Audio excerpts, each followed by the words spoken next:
Good afternoon. I'm Detective Julian Ogle. That's Julianogle. I'm a detective with the Austin Police Department Auto Theft Interdiction Program.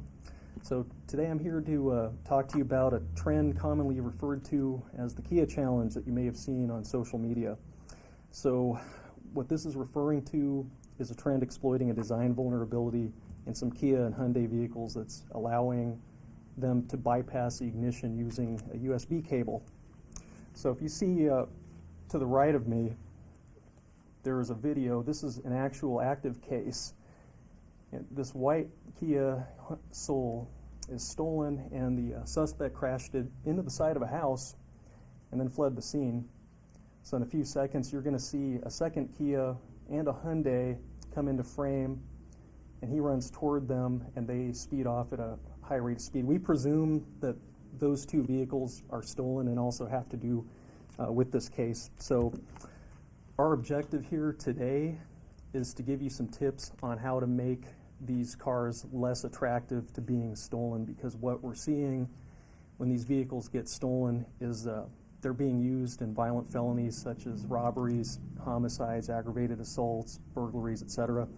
And our aim here is to prevent that today. So in Austin, the statistics have borne out that every month the thefts of these vehicles have risen appreciably. And also statewide, DPS tells us, and this is going off of their statistics, that these vehicles are appearing in the top 10 every month. So I can also tell you anecdotally, I was in a conference call last Wednesday with various representatives from the Motor Vehicle Crime Prevention Authority all across Texas, and each one of them has cited this as being a problem in their respective areas. So I'd like to go into what we're exactly, you want to go back a slide? We're talking about here. So if you see in the picture here, the column has been ripped away completely, and the actual ignition where you put the key in and turn that cylinder has been pulled away. So what that's leaving right there is a metal tag sticking out, and it's thin, and they're using the USB end to go over the metal tag and physically rotate the cylinder in order to start the vehicle. So we want to give you a few safety tips on how to prevent this. And first and foremost is buying a locking bar and putting that on your steering wheel when you're not using the vehicle, and we're going to demonstrate here in a little while of how to do that optimally. Also, there are various commercially available tracking devices, such as AirTags, but not limited to that, that you could invest in. And also, you can install a commercially available alarm system. So with that concludes my remarks. I'm going to pass you off to Detective Jimenez, who's going to brief you in Spanish.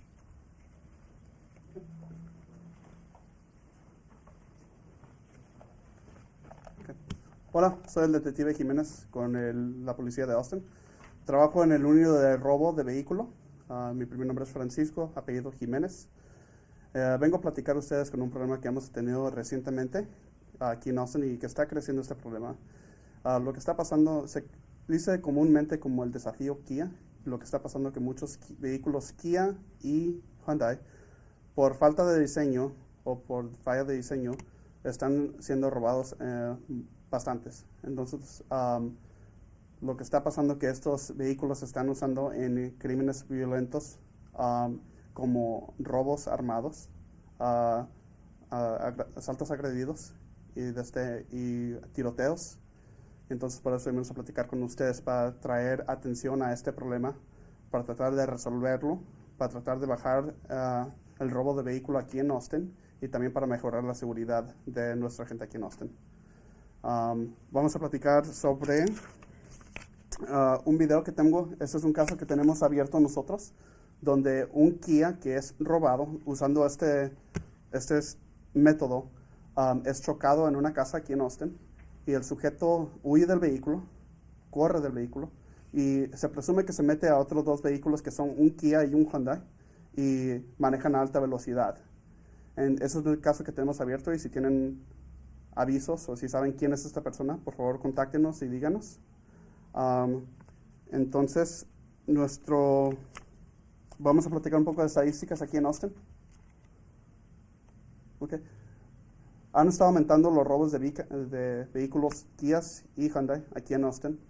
Más o menos tenemos como 500 casos de robo de vehículo cada mes y han subido hasta que son como un tercio casi de robo de vehículo en total son Kias y Hyundais.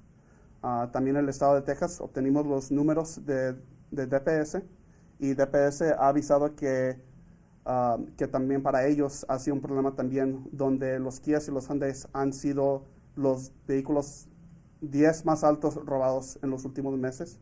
Y lo mismo se puede decir de este mes que viene, al tal de que se hagan cambios.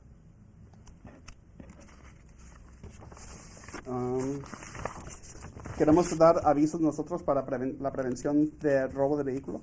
La prevención más que estamos avisando nosotros sería que pongan una barra para bloquear el volante, para que los sujetos que se metan al vehículo no puedan voltear el volante. Y la otra sería instalar un rastreador de GPS y también meter un sistema de alarma al vehículo también para prevenir el robo. ¿Preguntas? Paige Hubbard with CBS Austin here. First, thanks for having us here today. My question is, how is APD working to make sure that those who are found committing these crimes will be held accountable? So APD has been making arrests in these cases, right? So whenever the vehicle is found occupied, right, an officer runs a license plate, vehicle comes back stolen, the officer will try to make contact with the driver to make an arrest, right? If it's found unoccupied with no suspect leads, then that would come to our unit, to the auto theft detectives, to find out if there are leads, to see if we can identify a suspect and write a warrant to make an arrest. About how many arrests have you all made as it relates to this type of crime? I don't have the numbers. The vast majority of our arrests are made by patrol officers who come into contact with those vehicles while they're occupied. Yeah. With the shortage of officers, does that impact detectives looking into these cases or anything like that? It has. I mean, obviously, if we had more detectives or more officers, we'd be able to have more of an impact on this. But we're doing the best we can with the resources we have. Do you know how many detectives you need to be at, the proper staffing to where you can look into these cases, properly? I can't say specifically. I mean, obviously, these cases have grown significantly in a short amount of time. So we're doing the best we can to work the caseload that we have. But we do have a lot of cases, and we're working as hard as we can to try to solve those cases. Let's talk a little bit more about those numbers. I saw the graphic y'all had up. It was from 2022 till 2023. Correct. Are y'all able to give us a hard number as to how many of these thefts have happened within a year span or a 6-month span even? We can try to get those numbers for you, right? But at this moment, we just wanted to show the increase in a recent amount of time, right? And you can see pretty drastically that it goes from 33 to 150, which is 6x that amount, or 6 times that amount. Besides the Kia and the Hyundai, I was looking at the chief's last report. It said, numbers in April were 505. It was up 12% from this time last year. Overall numbers were from 1,700 to about 1,900. Mm-hmm. What are you seeing, around the city and the increase in auto theft? Is it kind of everywhere? Are there certain hot spots? So, auto theft is normal. A lot of times is a crime of opportunity, right? It's people leaving their keys in the vehicle while the vehicle is running, leaving it unattended at a business, right? Or people leaving their keys in their car while the vehicle is unlocked while at the residence. Auto thefts, I've been in auto theft the last 3 years. Auto thefts have been going up every single year. I can't say exactly why that is, right? If it's because of rising population, or why it happens more in one areas than in others, right? It's maybe it's population density. I can't say for sure, right? But there's different, just for, I guess for context, right? There's different things in auto theft, right? There's some vehicles that you're going to steal them because you're going to sell them, right? So they steal a different vehicle that they might sell. They might steal a vehicle to commit a robbery with it or something like that. So it's different. There's a million different things. There's not just one type of auto theft for one specific reason. What we're seeing is that a lot of stolen vehicles are being used in other felonies across the board, whether that be robberies, aggravated assaults, homicides, burglaries. Like if you're going to commit a burglary, you're likely going to steal a truck or a box truck, right? It's kind of what we're seeing. So there's a different type of, for whatever offense you're going to commit, there may be a specific vehicle that is sought after or used for in that incident. Are you seeing more crime in the domain at all? We've had a lot of reports come in from that area. I mean, could you say that that is a hot spot? I mean, would you say that? Well, it's a dense area where there's a lot of vehicles that are parked, right? So anywhere where there's a lot of dense area where vehicles are parked, they're going to be targeted, right? Such as like the airport, right? We have some cases where, you know, vehicles are there for an extended period of time and they get targeted there because the suspects are looking for vehicles that are unlocked with the keys in them. So they're going to go to areas where there's dense of vehicles, not sparse. Is that an area that y'all have seen more recently? I mean, can you say that you have seen more in the domain? I can't quote that specifically, but I can just say across the board, across the entire city, auto thefts are up, you know, and in a dense area like that, I would suspect that that would be an area that it would go up. Officer Jimenez, can you just drive home, you know, what's being done to hold these people accountable? Because I'm pretty sure there's a lot of folks that's going to be watching this who maybe drive a Hyundai or a Kia who may be concerned. Can we talk specifically about, again, what steps are being taken to identify these type of crimes, and once you find them happening, what charges are they facing? What happens next after that? So whatever the type of case, right, if we find the subject operating the stolen motor vehicle, if they were to be arrested, they would be arrested for one of two offenses, right? Theft for the value of the vehicle, which would be a state jail felony, right? Or if not, it would be unauthorized use of a motor vehicle, which is also a state jail felony. The police department is doing everything that they can to arrest these individuals, right, and solve these crimes, but these numbers are increasing at a rapid rate, and we're utilizing all the resources that we have on hand, right? We do our part by making the arrests, you know, transporting them to jail, booking them in, right, or writing arrest warrants that we get issued that we get signed by a judge, and then entering those arrest warrants into the system, and then either they get arrested by our agency or another agency. As far as anything else that happens after that, there's the whole criminal justice system, and I can't speak to that. I know the last time I spoke with you, we were talking about recidivism, and some of the officers you had seen were seeing some of the same people reoffending. Is that still the case? Are we seeing some of these same criminals acting again once they are out on bond or whatever it may be? Anecdotally, yes, I have seen that, but I'm Do you only mind? speaking from my Yep. cases. Sorry. Anecdotally, yes. I'm only speaking from my cases that I've seen, but I have seen familiar names come across my my case queue. Yes.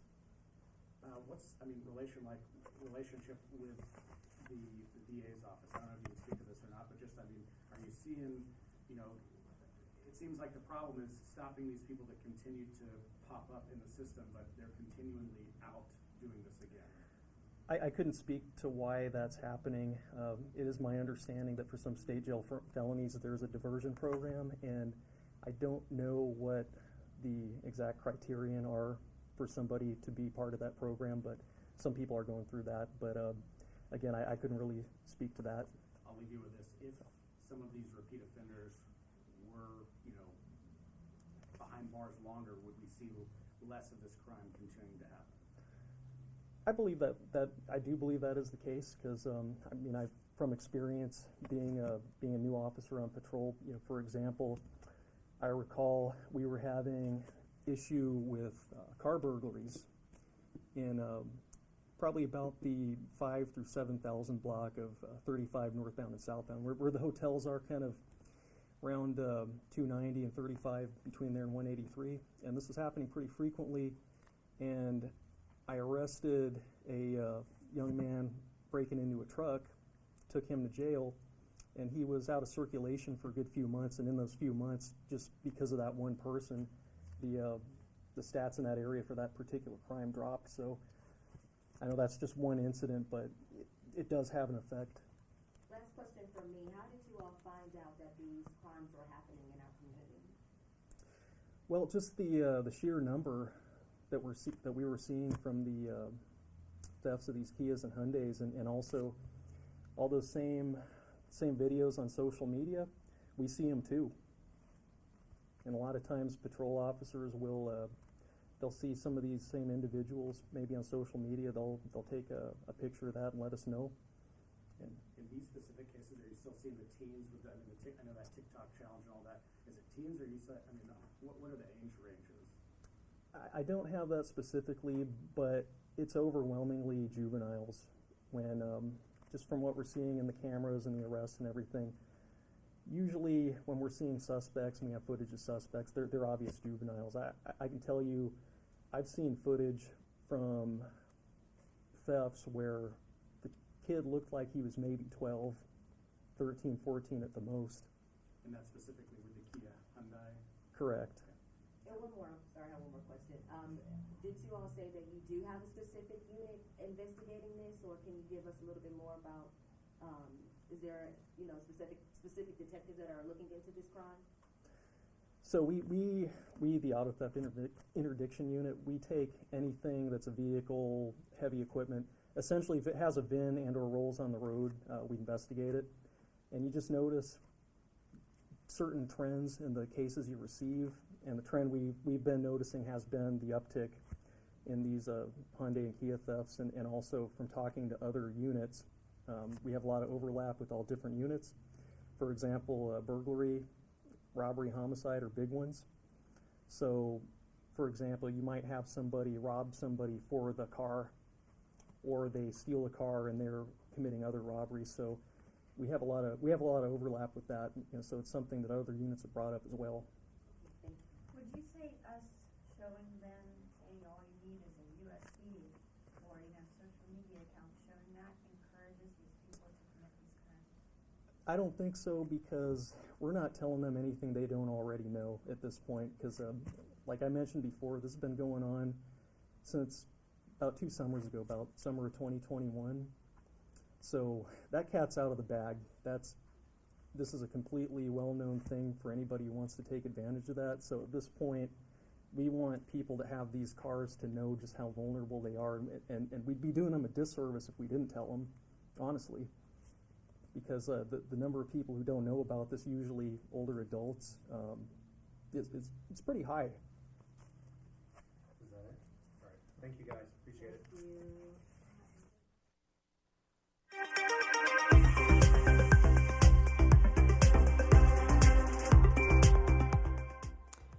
Back in the KXAN live studio now, Will Dupree coming to you from here, and we are wrapping up that news conference there with Austin Police. They are talking about these growing numbers of auto thefts of Kia and Hyundai vehicles in our community, and this is a part of this social media trend called the Kia Challenge. And the police there are sharing that there is a part of this trend where people are breaking into vehicles, removing the steering column, and then using a design vulnerability, is what the police officer said, to be able to start the vehicle without a key and driving off.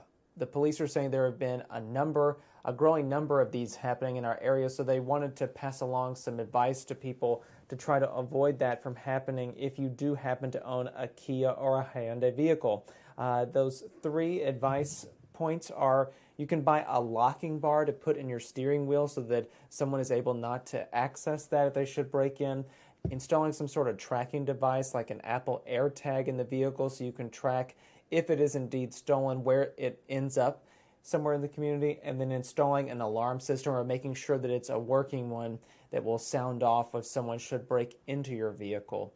You may have heard from our reporter, Nabil Rabana, asking a number of questions of the officers that were talking just a few moments ago. He is following this story for our later evening newscast. You can tune in tonight at 9 and 10 on KXAN News to hear more from his reports, as we've been dealing with some of these different reports coming in from viewers out there, like the ones who might be watching today, who've experienced this firsthand. He's looking into this, and we'll have more details. You can also find more information available at KXAN.com and the KXAN News mobile app. Once again, I'm Will Dupree in the KXAN live studio. Thank you all for watching here this afternoon. We will see you back here at another time. Hope you all stay safe and healthy out there. Take care.